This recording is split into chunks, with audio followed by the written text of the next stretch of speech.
주식 농부님들 반갑습니다. 추세와 수급에 따른 추석입니다. 오늘 분석할 종목은 미래에셋 증권입니다. 종목 분석에 앞서서 구독, 좋아요, 댓글, 알림 설정까지 해 두시면 저희 길을 받아서 주식 투자가 대박 나실 겁니다. 더불어 사단 인기 동영상과 재생 목록에 많이 모은 동영상도 있으니 투자에 참고하시기 바랍니다. 네, 미래에셋 증권.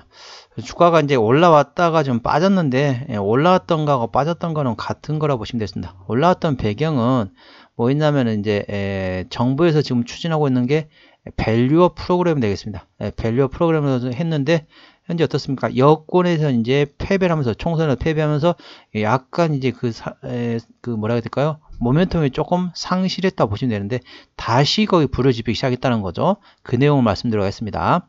4월 26일 오늘 나왔던 이슈네요. 거래소, 그러니까 한국증권거래소가 되겠죠. 거래소 밸류업 가이드라인 5월 2일 공개 최종 의견 수렴이라는 제목이네요. 한국거래소는 정은보 이사장 주재로 간담회를 개최했다. 간담회는 기업 밸류업 프로그램과 관련해 성장 기업의 의견을 모으기 위해 마련했다. 정 이사장은 주주환원 뿐만 아니라 R&D 투자 같은 특성이 반영된 기업 가치 제고 계획에 대해 주주들과 적극적으로 소통하는 것이 밸류업 프로그램의 핵심이라고 강조했다. 간담회에 참여한 기업들은 기업의 성장 단계를 고려한 밸류업 가이드라인 마련이 필요하다고 강조했다.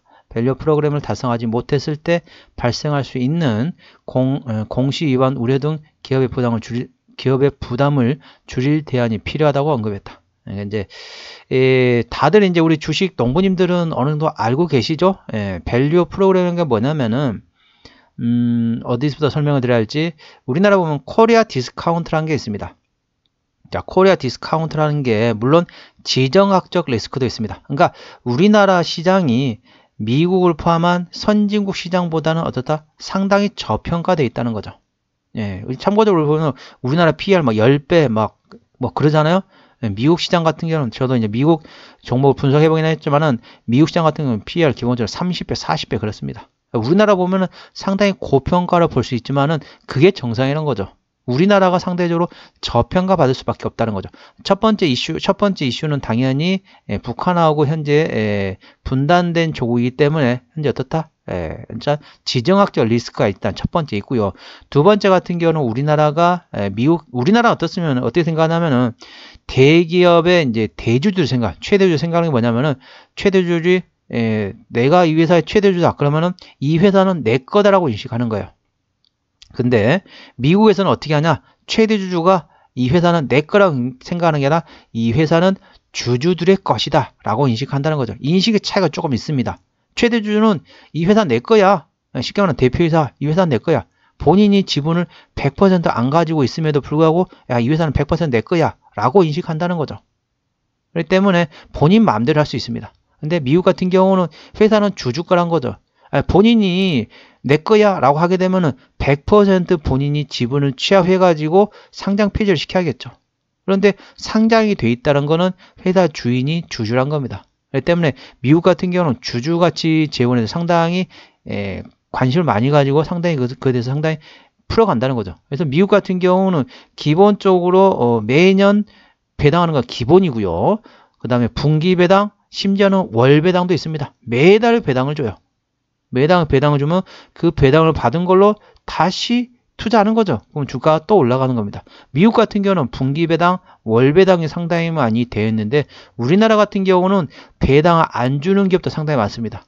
돈이 있음에도 배당을 안 준다는 거죠. 배당을 안 주고 본인들 쉽게 말하면은 최대주주, 본인이 대표다. 그러면 본인에 대한 연봉을 올리는데 돈을 쓴다는 거죠. 전반적으로 외국에서 입장에서는 이해가 안 간다는 겁니다. 회사의 주인은 주주여야 되는데 회사의 주인이 마치 최대주, 즉 대표 것이다 라고 인식한다는 거죠. 그렇기 때문에 그거 이제 그렇다 보니까 외국인들 입장에서는 그렇게 강하게 막 사진 않다는 거죠. 왜? 배당을 많이 안 주고.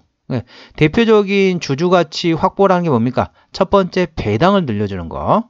그리고 배당 횟수도 늘려주고 배당금도 늘려주고 배당 성향 당연히 늘려주는 거고 첫 번째 그런 거고 두 번째는 같은 경우는 자사주를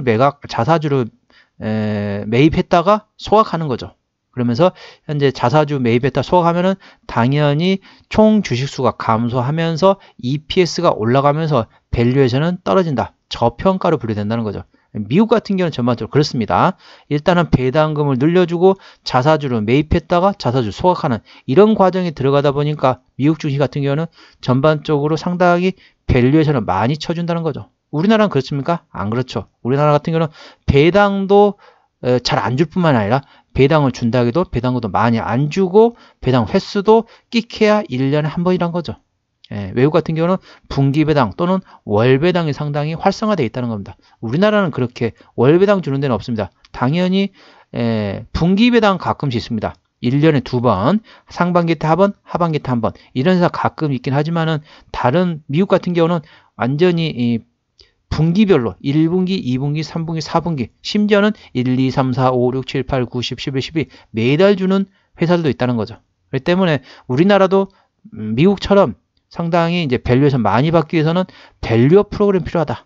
그래서 배당금을 늘려주고 자사주 매입하고 소각하는 이런 주주 가치를 상당히 좋아지게 하는 그런 프로그램이 오시는데 이제 총선에서 여당이 패배하면서 그게 조금 상당히 조금 모멘텀을 사그라들었죠. 사그라들었다가 다시 발동을 했습니다. 5월 2일 날 관련된 가이드라인을 이제 정부에서 제시하게 됐습니다. 그래서 관련된 금융주가 전반적으로 현재는 어느 정도 영향을 미친다고 보시면 되겠고, 그러나 공기업 같은 경우도 마찬가지입니다. 공기업, 한국전력을 포함한 한국전력이라든지 포함한 공기업들 있잖아요. 공기업하고 그 다음에 금융주 전반적으로 이 영향을 받고 있다는 걸 투자에 참고하시기 바랍니다. 주가 위치 보시도록 하겠습니다. 자, 동사 미래에셋증권 오늘 3.0% 상승하면서 7,550원입니다. 자, 각 증권사별로 약간 특징이 있죠. 키움증권 같은 경우는 개인 투자가 가장 많습니다. 그리고 기관 투자자들은 주로 어디서 하냐면은 삼신한이라 보통 해야죠. 삼성증권, 신한투자증권, 한국투자증권 이쪽에 이제 기관에서 보통 많이 사용하고 미래에셋증권 같은 경우는 어디에 특화되어 있냐면은 연금이라든지 쉽게 말하면 이제 연금 그러니까 쉽게 말하면 정년퇴임 하시고 나면은 어떻습니까? 돈이 이제 정년퇴임하면 돈을 벌 수가 없잖아요. 그래서 이제 보통 연금, 개인연금을 보통 들잖아요. 그 개인연금에 관련된 특화된 기업이 동사 미래에셋증권이라는 걸 투자에 참고하시기 바랍니다. 현 주가에서 저항대하고 지지대 말씀드리겠습니다. 미래에셋증권 오늘 7,550원인데 1차 저항대 같은 경우는 7,900원, 2차 저항대 8,200원, 그 다음에 8,500원과 8,700원, 그 다음에 9,000원 되겠습니다. 9,000원부터 신고가 구간인 9,200원 구간까지는 투자자의 심리가 흔들리는 구간이기 때문에 5일선 대응하시면 되겠고요. 1차 지지대 같은 경우는 7,300원, 2차 지지대 7,000원, 3차 지지대 6,500원, 그 밑에 6,000원대 있다는 걸 투자에 참고하시기 바랍니다. 자, 수급대는 보시겠습니다. 외국인 한 달 동안 29만 3천 주를 샀습니다. 최근에 보시면은 외국인은 현재 샀다 팔았다 트레이딩하고 있죠. 기관 한 달 동안 31만 1천 주를 팔았습니다. 최근에 보시면은 역시 마찬가지로 팔았다 샀다 이런 식으로 트레이딩하고 있다고 보시면 되겠습니다.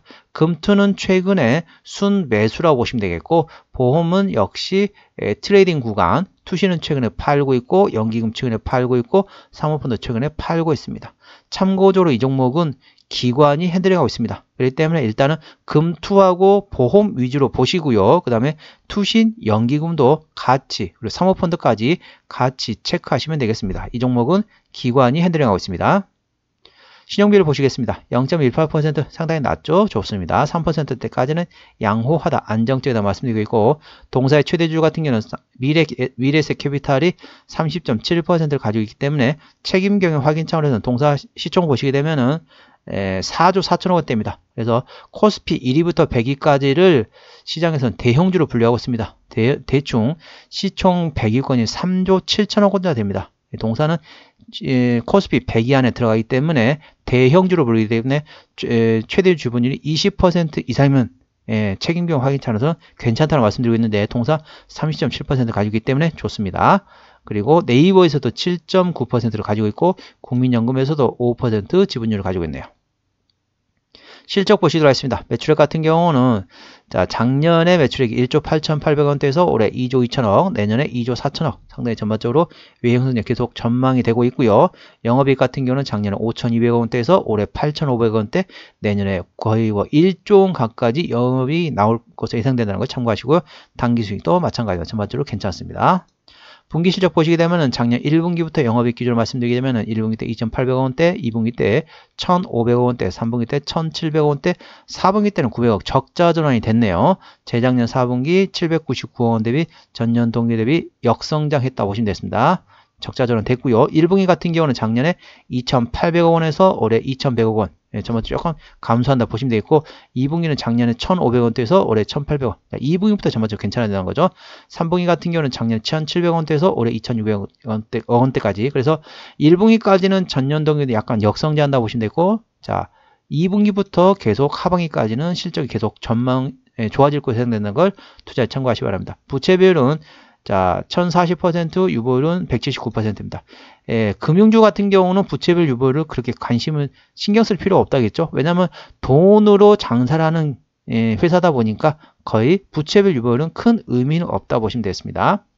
영업이익률 같은 경우는 내년 실적 기준으로 자, 41.2%가 예상되고 있기 때문에 상당히 높다라는 거죠. EPS 같은 경우는 1,057원, BPS는 16,562원이 됐습니다. 자, 항상 말씀드리고 있습니다. 금융주, 즉 은행, 보험, 증권, 이 금융주들 같은 경우는 EPS 기준으로 PER로 밸류에이션 보는 게 아니라 BPS 기준으로 PBR을 잰다는 걸 투자에 참고하셔야 합니다. 왜냐하면 돈으로 거래하는 기업이다 보니까 EPS보다는 PER보다는 BPS 기준으로 PBR이 정확하다는 걸 투자에 참고하셔야 합니다. 그러니까 16,500원 기준 현재 밸류에이션 보시도록 하겠습니다.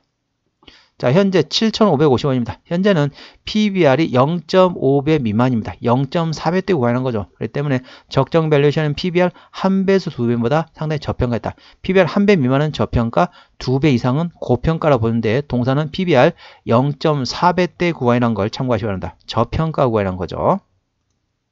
어디서 실적이 나오느냐? 증권사니까 그쪽에서 나오겠죠. 유가증권 및 처분이익에서 60.3%, 이자 수익에서 21%, 나머지 FX, 외환거래에서 9.1%, 수수료 수익으로 5.5% 나온다고 보시면 되겠습니다. 시장 점유율을 보시게 되면은 KB증권이 1위네요. 그리고 미래에셋증권 동사가 2위, 3위가 자, NH투자증권, 그 다음에 삼성증권, 한국투자증권 순서가 되겠습니다. 자, 자본금 변동대가 이건 의미가 없습니다. 아까 보셨던 것처럼 관련돼 가지고 돈으로 장사하는 금융주다 보니까 큰 의미는 없다고 보시면 되겠고, 아까 보셨던 것처럼 재무적으로 튼튼한 기업이기 때문에 재무적으로는 의미가 없습니다. 유상증자는 관심은 신경 쓰지 않으셔도 되겠습니다. 관계사 및 연결된 회사로는 다 금융 관련된 회사들이라고 보시면 되겠습니다. 상당히 많죠? 쭉쭉쭉 한번 정리를 한번 해보도록 하겠습니다. 자, 미래에셋증권 오늘 종가 7,550원입니다. 수급조는 기관이 핸들하고 있는데 현재 샀다 팔았다 트레이딩하고 있습니다. 기본적 분석상으로는 작년 대비 올해 영업이익이 63.8% 증가할 것으로 예상됩니다. 동사는 코스피 100위 안에 들어가는 대형주입니다. 대형주인데 불구하고 작년 대비 올해 영업이익이 63.8% 증가할 것으로 예상됩니다. 모멘텀으로는 한국증권거래소에서 밸류 프로그램 관련돼 가지고 5월 2일 날 가이드라인을 공개한다 관련돼 가지고 금융주들이 전반적으로 영향을 미치고 있다는 걸 투자에 참고하셔야 합니다. 추세적으로 보시게 되면 차트 추세는 45.0이기 때문에 과열관 70까지는 충분한 여력이 있겠습니다. 수급 추세는 35.2이기 때문에 과열관 80까지는 충분한 여력이 있다. 그래서 기술적 보조지표상으로는 상승수 여력이 충분하다는 걸 투자에 참고하시기 바랍니다. 목표주가 1차는 8,500원, 2차는 9,000원이고요. 제가 다른 저항 때도 말씀드렸죠. 그 구간도 활용하시기 바랍니다. 손절가 1차는 7,000원, 2차는 6,500원 구간이 있다는 걸 투자에 참고하시기 바랍니다. 오늘은 미래에셋 증권에 대한 종목 분석이었고요. 구독, 좋아요, 댓글, 알림 설정까지 해두시면 저희 기운을 받아서 주식 투자가 대박 나실 겁니다. 더불어 사단의 인기 동영상과 재생 목록에 많이 본 동영상도 있으니 투자에 참고하시기 바랍니다. 이상 추세와 수급에 따른 추수기였습니다. 감사합니다.